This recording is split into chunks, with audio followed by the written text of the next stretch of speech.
Vicente Barbosa é professor de Geografia e História. Sempre se interessou por temas relacionados ao desenvolvimento. Há 2 anos, teve a ideia de realizar um estudo sobre o que poderia ser melhorado em Andradas. Nesse estudo, estão detalhados temas relacionados ao trânsito, mobilidade, acessibilidade, especulação imobiliária, mobilidade social, entre outros. De acordo com Vicente, o município está enfrentando situações que antes eram apenas encontradas nos grandes centros. Eu levantei que nós estamos vivendo em 3 Andradas. É uma Andradas que é realidade, uma Andradas que é fábula e uma Andradas que é possibilidade. Então, nós vivemos uma Andradas que a realidade são poucas pessoas que vê, a fábula é aquela Andradas que nos fazem crer que é, e a Andradas como possibilidade, a Andradas que poderia ser que é. Foi isso que eu levantei no meu trabalho. Para desenvolver o trabalho, Vicente teve como base o Estatuto das Cidades e Lei da Mobilidade Urbana de 2012. Um dos seus questionamentos é com relação à ampliação do perímetro urbano, que foi tema de audiência pública, e as novas limitações aprovadas pela Câmara de Vereadores no ano retrasado. De acordo com o professor, essa decisão pode acarretar problemas no futuro. O primeiro problema, essa questão do novo perímetro urbano, ele é contraditório. Por quê? À medida que esse perímetro urbano foi aumentado, os especuladores do mercado imobiliário, os promotores do mercado imobiliário na cidade, vão acabar promovendo, oferecendo os lotes mais baratos para as pessoas de baixa renda. E, consequentemente, essas pessoas serão direcionadas às porções mais distantes da cidade. E isso vai gerar um custo social muito grande para a cidade. Por quê? Na questão da mobilidade. Como que vai fazer com os meios de transporte para essas pessoas? Como vai fazer para essas pessoas se dirigir até o seu trabalho, as opções de lazer, de saúde, de educação, o transporte, os horários adequados? Então isso acaba encarecendo a vida dessas pessoas que vão morar nesses locais. Nesse trabalho que eu fiz, a questão dos loteamentos, na cidade, o perímetro urbano ter sido aumentado não foi assim...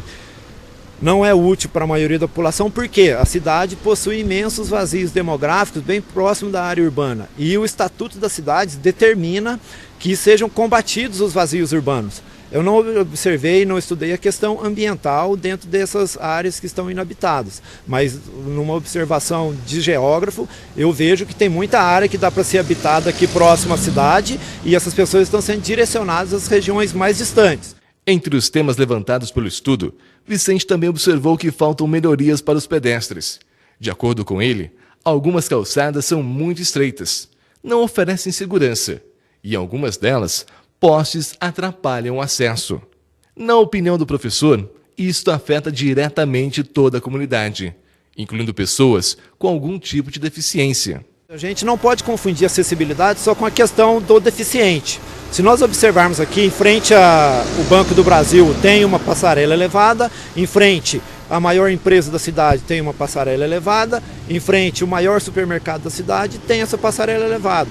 Por outro lado, nós não vemos essas passarelas elevadas em frente ao posto de saúde, em frente a escolas. Então o cidadão só é cidadão à medida que ele produz riqueza, no caso da indústria, e consome, no caso do supermercado. No momento em que ele precisa dos serviços públicos, ele não é um cidadão? Essa é a pergunta que fica.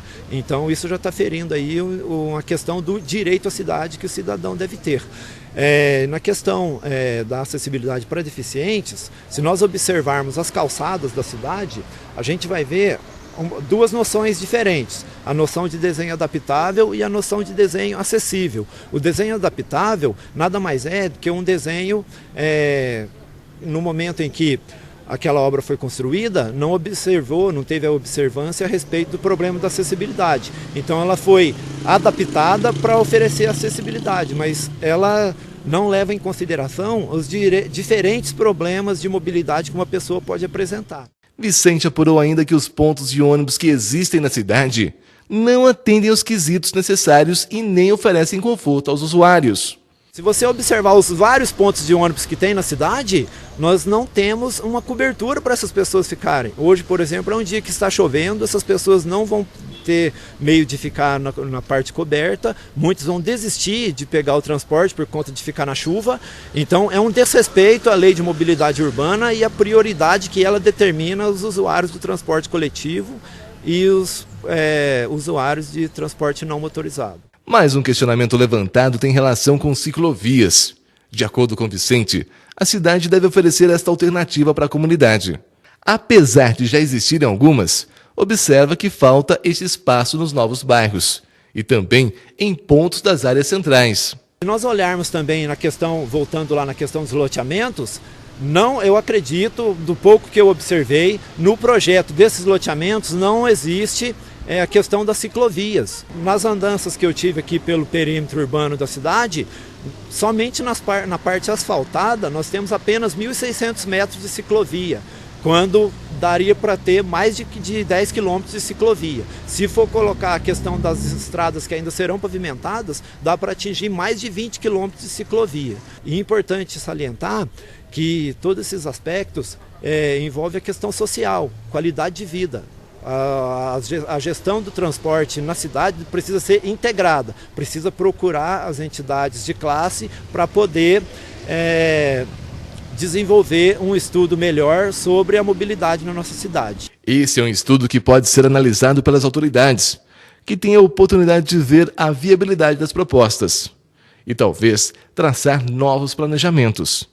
Em sua conclusão, Vicente pede para que os setores envolvidos ouçam mais a população, que pode contribuir com sugestões bem interessantes.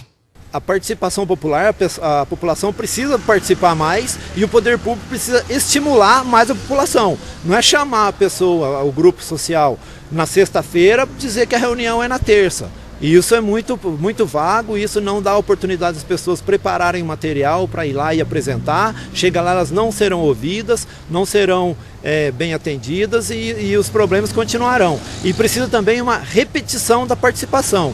Então, como conclusão, eu coloco que as perspectivas da mobilidade urbana não são animadoras. Os planejadores, os promotores da moradia, eles precisam olhar a cidade numa escala mais humana e menos econômica, para que possa se efetivar o direito à cidade. Não dá mais para trabalhar com a questão da cidade ideal, aquela harmônica e integrada. É importante dar atenção à cidade real, aos diversos problemas que a cidade tem.